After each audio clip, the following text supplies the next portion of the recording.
every optimizer should have the mindset of using budget as wisely as possible. You should look at it as if it's your own money you're spending. Every A/B test that you run, every piece of research that you do has to work towards making sure you create a better product.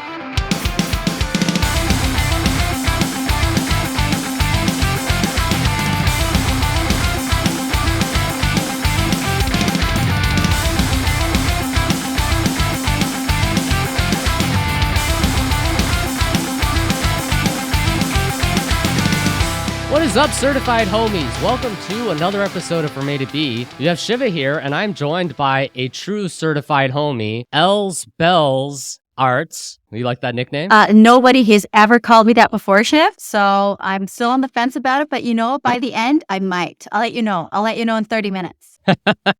Well, hopefully it's a positive trajectory towards the end rather than I am never talking to this guy ever again. We'll see how we go. Damn, I'm already... Oh, I feel like I have an uphill battle to climb. I have to prove my worth. Well, you know what, Els? You're someone who I've talked to, and I've talked to probably through messages on LinkedIn, and I've seen so many other people pump you up. I'm like, I gotta talk to her, and why not just record it? That just makes sense, right? That is. I am honored. I'm honored to pop your cherry, Shiv. So, I'll try to go easy. Perfect. Take it slow. Okay, well, let's just keep moving on from here. So, what I wanted to talk to you today about, this is going to be a little bit clickbaity, but I think there's actually a lot of truth to this. Are we testing too much? And the thing I want to explore with you is the balance between conducting research and actually running true A/B tests. So I guess before we even start, what does testing mean to you? Oh, wow.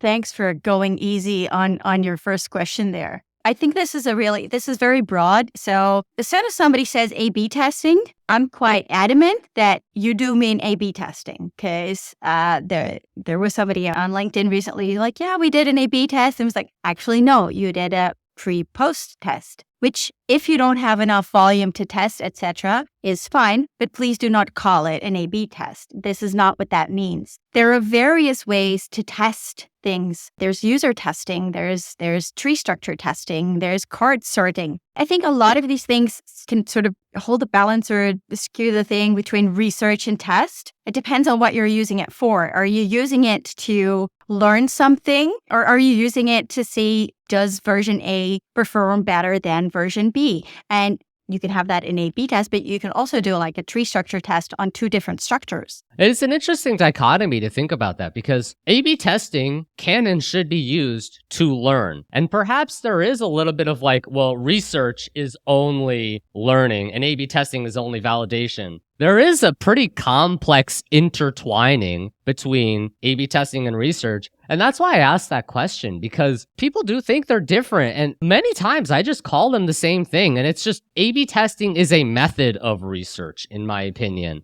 And it's nested underneath that, where it's a very high form of validation, and maybe the highest compared to the other methods, because it's a lot of traffic. I kind of see them as intertwined rather than trying to just silo it as A/B testing is this, is only this, and you can't do anything else, and research is only that. I agree. And it very much depends, even I would say, from test to test. There are signals that you have seen in qualitative research and you want to do an A/B test to validate at scale. Great. Then the research comes first and the A/B test is a validation. And for some things, you might have an idea, and the best way to really find out, aka research, validate, what is that? Is this really great? Is an A/B test straight up. You don't always need that middle step of research, even though I have to say, it's very often a very good idea to do research to base your tests on, because if everything you test is just like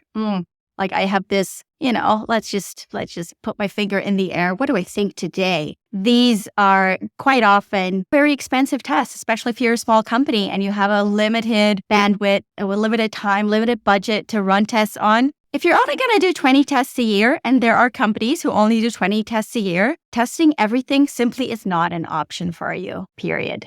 To that point, if you're a small company, there is a threshold, I think, that literally having an A/B testing tool is just not worth your time, because there is a cost associated with the tool. There's a cost associated with the management. to that point, I'm an A/B testing purist, but there is a point in time when you are so not mature that it's actually an additional cost that those dollars, even if it's like $500 a month, should be used towards research, because the value you get from a even 2 user tests at $250 a pop is so much more valuable than running an A/B test on like 200 users. It's not going to be statistically significant. There is value and there is a point. What would you say? And this is going to be a very large, it depends. I'm going to tell you something and you're going to be like, all right, let's explore this. Because there is no like, this is the barrier where you test, A/B test versus research. But what are some considerations for, hey, this is a good idea for research. This is the perfect opportunity for research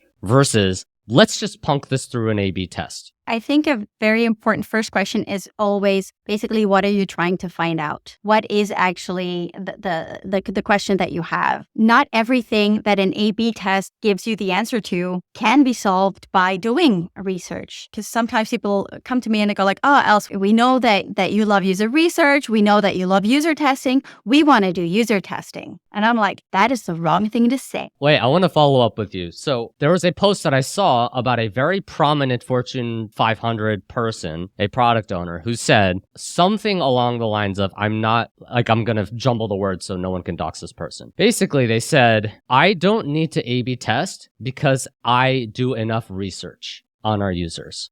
Yeah, no. I saw that, and like that's the total other side of like research is powerful and valuable. I love it and I get it. But that one doesn't replace the need for the other. And in the same way, just because you have a robust A/B testing platform, it does not negate the need for research. No, you absolutely need both. It's the quant and qual story as well within research. For some things, user testing is great. If there's a new flow that you've made for something and you want to test this feature, do people really understand how to go from step 1, step 2, and it's quite complicated. Seriously, user testing, wonderful, because this is about behavior. And if there are a lot of interactions and you really want to get to the bottom of it, wonderful. But don't do user testing if what you're trying to test is 2 different versions of copy. Then user testing is extremely bad, because then you'll have people reading copy under scrutiny. This is not how that works. They will pay a lot more attention to the words than they normally would. You always have to think, what am I trying to find out? What is the best research method for this? And I'm super old school. I didn't grow up with, but business-wise, I grew up with Jacob Nielsen, basically. So this is old school. And I still always refer back to, and I think every user researcher has their own version of which research method to use map. Christian Rohrer and N Group. Super helpful. Also, if you have to explain to people, like, I know you want to A/B test this, but this is not an A/B test. I know you want to run a survey for this, but this is not a survey. What we're actually wanting to do is find something else out, and that is the right research method for this. Is it an oversimplification to say if you're trying to understand a bit more of the why, it might make more sense to skew towards the research because you can get some more qualitative data? And if you're looking for, I'm trying to create rules, and now I'm talking myself out of that to say, I don't like that. And that was a thought in my head. I'm like, maybe that makes sense. And as I said it out loud, I'm like, that's stupid. Because I think that's creating a rule that should not exist because they are so intertwined. So I think to appreciate all the shades of gray, you also have to realize that there is such a thing as white and there is such a thing as black. If you really want to know how many people am I losing at which step of my funnel, then you need to look at your data and analytics, period. If you want to know how do people feel about our new branding and colors and logo, then you got to go talk to them. That's an interview, then, or that's a survey. Then you have to collect questions that way. Analytics will never tell you that. But there is a million research questions that are in the middle and that are not at one end of the spectrum or the other, and that are not necessarily completely quant or completely qual. And in one survey, you can absolutely totally mix the both. I do think it's good to sort of have an idea of what is quant really? What is qual really? And then see, okay, what's the best thing for this particular situation? I love the framing of what are you trying to learn, or like, what are you trying to understand from these initiatives? It could depend on the business question. I like to focus on problem statements and say like, what is the problem statement and how do I solve for that problem statement? There's some there are some parallels with that thinking in going towards that end result of I have, what is the question I'm asking? And then there's maybe one way to answer that question that's maybe a little bit more quant focused. And you have another way of answering that question that's maybe a little bit more qual focused. Maybe you run both in conjunction so you can combine those at the same time. Part of this too is an ROI. A whole site redesign might require an absurd amount of resources to build a design, the infrastructure to test it, the SEO impacts, all things. When instead you could do like a 10-person research study for like $15 gift cards each and get some very quick toe in the water. Is this dog shit or is this okay? It's kind of like a spectrum where you maybe start on the, I don't want to say low quality, but like cheaper qual side, and then you ramp up maybe towards. Is that maybe a better framing to think about it? Whatever you do, you always have to think about your business first and what makes sense for you as a business to do. Because I can talk you into this massive research project. Massive research projects, rarely a good idea. Do the research that you need to do to solve the question that you have in front of you right now. And indeed, work with what you got. Always start as cheap as possible because it just might so be that the cheap way actually gets you answers. Now we've got budget left to do other stuff with. Let's just see first if you can run a simple survey in a tool that costs next to nothing. Run a simple survey in a tool that is free or costs next to nothing. If it doesn't deliver the answers you're looking for, what have you lost? You can always ramp it up later. But yeah, always go as simple as possible and as cheap as possible first, especially if you're a small company or just starting out. It's pretty interesting you have that mindset because that's a true experimentation mindset, right? The experimentation mindset of let's not just roll out everything and see what happens. It's a phased approach. You are almost metaing the phased approach in design with the actual process. I think every optimizer should have the mindset of using budget as wisely as possible. You should look at it as if it's your own money you're spending, which also means that every A/B test that you run, every piece of research that you do has to work towards basically making sure you create a better product, making sure that your customers are happier, profits go up. Those are the two important things that we need to do as optimizers, period. And sometimes your customers are your stakeholders internally too, right? Testing out their shit. Yeah, sometimes you have to, like everybody knows the hippo, etc. There are hippos that are absolutely insufferable. And sometimes they have a good idea. This happens, and there is nothing wrong with testing the hippo's idea. If your testing program is filled with tests that are only based on hunches of the hippo and the hippo's new girlfriend, then we got problems. Getting an idea of senior management in once in a while is not a problem at all. And it does help you get buy-in for whatever we are doing.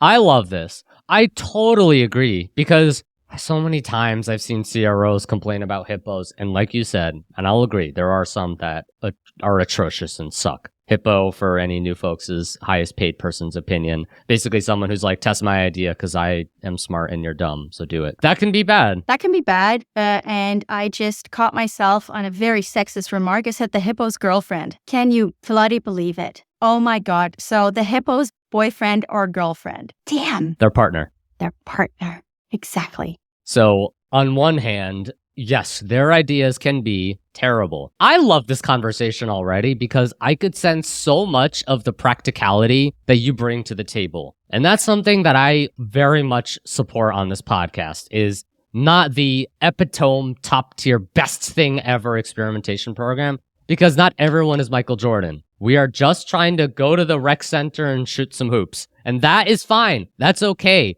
You're not going to be Michael Jordan. So this is awesome to think about that practicality. And in that same sense, should you test the hippo ideas? And if they come to you and say, test my idea because reasons, and you say, well, the prioritization framework doesn't say it's priority, so don't test it. Okay. The hippo is probably going to be like, I'm going to fucking fire you if you don't test my idea. This is your job. So yes, in a real sense, you actually have to test it. But exactly to your point too, that doesn't, their ideas are still good. Many times their ideas are not actually, they're good ideas, but you don't actually understand why. What is the research backing their data? And I've talked to some hippo things, hippo talks, hippo thinking, where these folks have like gone to conferences and they've networked with people. And then it just gets disseminated as, oh, it's just a hippo idea. But their experience is its own form of research, right? Even if it's not based on research, you can actually look at a website or a product, or you can just stand in the shower in the morning and go like, what if we did X? Maybe that could work.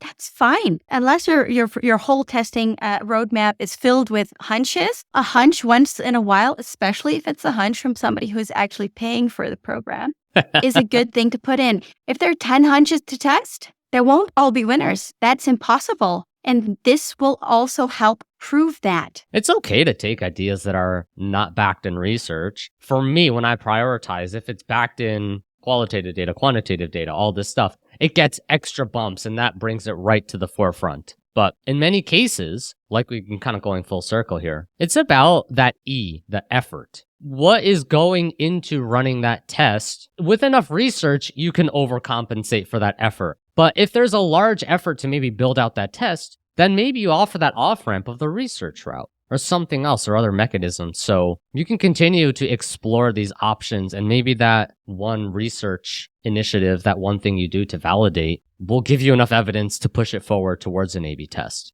There's more to life than A/B testing. I don't know for me, maybe for everyone else, but not for me. I wouldn't have a podcast about it. That's the only thing I do. You're lost to the cause. And the thing is, I think for a lot of companies, A/B testing just sounds very sexy. Also, it's a tool. You get to use a tool. People love tools. It's just talk to customers. Not sexy at all. Well, if you layer on AI optimization, AI A/B testing, that is blank check. Take my money. Yeah, that is so sad. But yeah, that's how it works. Where really some companies should not be testing. Yes. A lot of companies don't have the volume, don't have the maturity of knowing when to run a test that will lead to a possible result instead of, inconclusive because, there was not enough volume, there was not enough conversions on these pages to begin with anyway. We would have had to run the test for 6 months. Possibly not a good idea. This all takes maturity, and I think a lot of companies, especially smaller ones, simply aren't there yet. And they just jump at the chance to everybody who says, do you want an A/B test? Sure, we'll A/B test for you. I have to sometimes really dissuade potential customers who come to us like, but we want to do A/B testing. I'm like, I'd like to have a look at your numbers first to see if that's really the best way we can help you make more money and make sure your customers are happy, because it's not necessarily the case. It should mean a lot coming from folks like us who our job is to test. And if we tell you we don't think it's a good idea to test, you should extra trust us. Because we want to. Like, Lord knows we want to do this test for you. But we know the end result is going to be something that is not trustworthy. And you'll go through all that work and effort to get something that's not trustworthy. Why are we doing all this work and effort? Versus what you get at the end of a research project or an initiative or a research test. While it's not the most highest quality of trust and decision making, what you get is a solid body of evidence, and keep on doing those to improve your UX. Yeah, I think it's really hard out there for companies to know who they can trust, because there are a lot of people out there who who will sell anything to anybody. And if somebody says, we want to do A/B testing, then they're like, that will do that for you. Whereas I say, you want to do A/B testing? You're not ready for A/B testing. We're not doing this. You want to do user testing? Let's see what your question is, if it's the right one to solve through user testing. I think that's our responsibility as experts in our fields. If we want people to extra trust us, like you say, we have to prove that that we're ethical in the advice that we give, and that you don't just go like, oh yeah, we'll do that for you. Oh yeah, I can do that for you. No, sometimes you have to say no to a customer if it's in their best interest. 100%. And sometimes you have to say no to specific tests, even when you're like inside a program, to say, this isn't a great idea. Let's kick this over to the UX team and do some research. Do we think that like a prioritization framework with testing should basically incorporate the same amount of inputs towards research initiatives and tests? So as you're thinking about maybe an A/B test and it goes through your framework, and then all the boxes for has research been conducted are all blank. Do you just like automatically kick it to the research?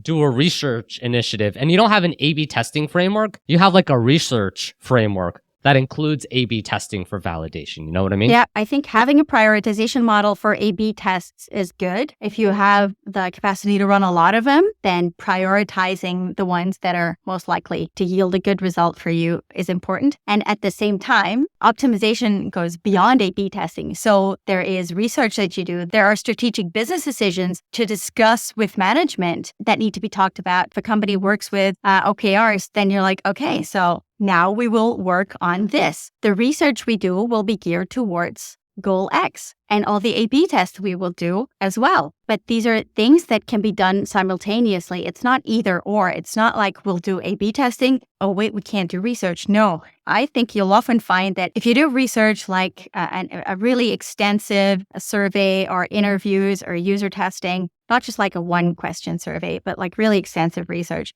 that in itself generates so many ideas, so many avenues to really populate that prioritization map for A/B testing. And also very often conjures up new research questions. You're like, oh, they've said this, and enough. That's so interesting. But wait, what we really should know now is X. We didn't ask this because we didn't know the first thing to start with. So when you do it right, it's really like a snowball of research and testing and new ideas and new possibilities that you see. I love that. I think that's where we had Aaron Weigel on a previous couple episodes, another absolute certified homie. How to make designers and UX give a shit about experimentation was that topic. More and more, the importance for research, design, UX, experimentation to not be siloed, but instead literally be stepbrothers, best friends towards, okay, well, maybe something gets kicked over to me for a test. And I look at this and say, no research, 7 sessions a month, not a great idea. I know we want to maybe improve traffic here, but let's kick it over to UX. That's where that question comes from. Like, do we need some type of collective framework that combines research and A/B testing together so that those things are provisioned off properly? And maybe that's an ambitious goal to get towards the smaller companies. I think what I'm ultimately leaning towards is for like the smaller companies when I think about practicality. Ultimately, you have to just think about not everything should be A/B tested that can be A/B tested. Because even though you can, it doesn't mean you should. There are trade-offs. Spending a lot of time in building out a test can be expensive. It's okay to defer to lower quality of evidence if you don't have the abundance of resources. Now, if you're booking.com, test everything. Absolutely. But for those of us that are not Michael Jordan, it's okay to go to the gym and shoot the layups that maybe isn't the way that Michael Jordan trains. That's okay. Yeah, absolutely. And I think that's also what you have to always keep in mind when you read somebody else's post on LinkedIn. All those things are colored by, and this is natural, by that person's experience. If it's somebody who has only ever worked at huge companies, then their experience is with how things work at huge companies. While that is great, that might not be for you. If you're still a small company, don't take that advice too literally because it will simply not hold true for you, period. So you have to find people who are on the same speed and on the same level of maturity. And there is nothing wrong with admitting that you are not Airbnb. Yeah. There's nothing wrong with admitting that you're not Michael Jordan. It doesn't mean that you can't play basketball. You can. It's just we're doing it in a different way. I totally agree. Sister, you are preaching to the choir here. That is the reason why I have this podcast, is exactly for those reasons of allowing for the lower and mid-maturity companies to get this practical advice. And man, I could not have asked for a better guest for that first section. So, Els, what is it time for? Is it time for shit you should know? It sure is. Let's go.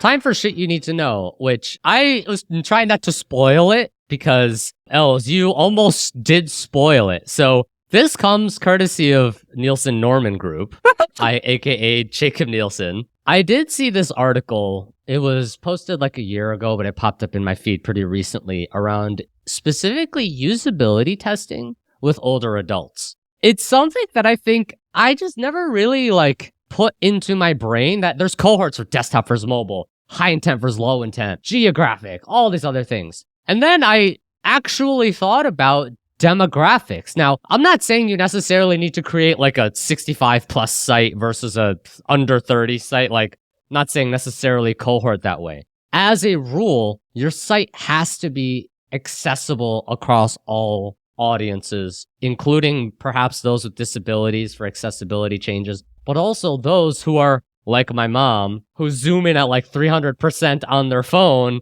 to like read everything. The site just has to work across everything. So the article was more around like usability testing for older adults. Do you have any quick reactions to that or any experiences with like creating these user tests for 65 plus older folks? Yes. We've done user testing with children. We've done user testing with people with disability, and we've done user testing with older people because in this case, older people were the prime target audience of our client. What we see very often is that legibility is a big thing for older people. Well, can you define legibility? Oh, yeah. Readability, probably, so that it's easy to read basically the text that is on the screen. So font size is a very important thing. Contrast, exactly. All of those things are very important. I'm not sure whether Erin spoke about this as well. Erin Weigel, she is also very conscious of accessibility in design, which is super important because we're talking now about old people. It's not like all old people can't see very well. I probably can't see as well as some other people who are actually older than me. So when we talk about accessibility, it's basically you're doing good work for everybody at some stage. Everyone, 100%. Yeah. But what we often see is the legibility. That's a very important one. If it's logging in and creating passwords, etc., that also not always the most ideal thing to do. Uploading a picture from your phone to a desktop application, well, good luck with that. The thing is, as digital natives or people who work in digital marketing, you sort of think that everything you can do with your phone and your computer, everyone can do. And this simply isn't the case. And it's not just old people. It's also young people whose job is not sitting behind a computer all day. These people are still out there and they might be your customers. Doing tests with them to really see what works, yes or no, is super important. And you can be amazed at the stuff that causes problems. That's so funny you say that. One of my coworkers was telling me that her daughter was trying to use one of her like computer monitors and she was touching the monitor trying to swipe. Yep. It's a weird dichotomy where my mom knows how to use certain technology more than kids do. The dichotomy is crazy. But the idea that like, yes, you have to make sure your site's especially accessible to everyone. That doesn't mean you optimize only for that demographic, but you have to make sure that those folks who all across the spectrum can come in and use your site. And I think it's especially important if a specific demographic uses the site more than others, such as folks with, maybe hearing aids. Technically, I'm sure they skew more towards the older generation, although with all the concerts I've been to, I definitely have hearing damage. Pro tip, if you go to concerts as a person, wear your earplugs. It is important. I do every concert now. But if that's your demographic, right? And it's folks who are coming to the site with maybe hearing problems, they might be more skewed towards us. You have to be more aware of that accessibility for that audience and make it usable for everyone. To have a basic level of accessibility built in is literally good for everybody. Making sure that the element that is clickable has a minimum size is actually good for everybody, because when you're on your phone, how often have you not, clicked on the wrong thing? We don't have what is traditionally called a disability. The phone makes you feel like that if it's not optimized. This is probably because, again, I'm old school and Nielsen and usability, accessibility, optimization to me, and like you said as well, it's all really, really closely related. And while I would not call myself an accessibility expert at all, I think it is important as an optimizer to be aware of things like contrast and font size, and also alt description of images is important when you create a website for people. All of those things just are part of creating a good online experience. While you don't have to be a super expert, it really pays to sort of know the basics of everything. Like you should know the basics of SEO as well, I think. Totally. If you're an optimizer, because if you're gonna create a B version that's gonna tank in results, that's also not good. Having an awareness and knowing when to really reach out to experts, I think, is a good one there. If you have that mindset of I am trying to ensure that my site is accessible for older folks, younger folks, folks with disabilities, demographics, ages, e-readers, visual impairments, like everything, you're thinking of the right things. Perhaps you might not execute perfectly all along the way, and it's always a work in progress. You're always trying to balance all of the things. But if that's the mindset that you approach, you are killing it. You are doing a very good thing. I didn't actually get a chance to jump into the tips. I'll give a quick couple of usability tips from this article. I mean, this is great. You gave some really, really good feedback here. So some of the tips they basically said is like, consider that, the older cohort might have more disability. So we kind of touched on that a little bit. When user testing with older adults, you might have to provide additional guidance. Like when we're younger, we know how specific things are supposed to work, especially with prototypes. We might understand a prototype better than maybe someone who's a little bit older, newer to like UX and websites. The one thing I thought was kind of valuable to take away too was if you are doing this usability testing, I think this is true across the board, regardless of age, but especially I think with folks that are a little bit older, emphasize you are not testing their ability to use the site. They might think it's a challenge that they might fail, that they don't know how to use the site properly. And I think being very clear, like, if you fail, this is our fault. This is not your fault. It's our fault if you don't know how to use our site. That is so important to say that, because indeed, otherwise people feel like they're being, examined and tested. It's not about you. And if anything goes wrong, not your fault. And super helpful for us. Yeah. Anyway, that was a great full circle moment. You kind of nudged towards Jacob Nielsen. I'm like, oh, that's fun. We're going to talk about that in a sec, but I'm not going to ruin the surprise. Cool. Yeah, I love Jacob. Doing some really, really cool stuff. Nielsen Norman's another great follow for any of y'all listening in. So anyway, that concludes this episode of From A to B. Els, Bells, Aerts, thank you so much for joining in on this episode. True certified homie. Appreciate you taking the time out of your busy schedule to hop in. Is there anything you want to plug? Where can the folks find you? Oh my God. I feel like I'm on Hot Ones now. Is there anything you want to plug? What's happening in your life right now? I've watched a lot of YouTube videos on how to podcast. Yes. Excellent. I would, the only thing I would want to plug is if you're looking to attend another conference this year, I want to plug Experimentation Elite in Birmingham in June. Find out when that is. But that's Birmingham, UK, right? Birmingham, UK. Yeah. Is there another Birmingham? I think there's a Birmingham, Alabama.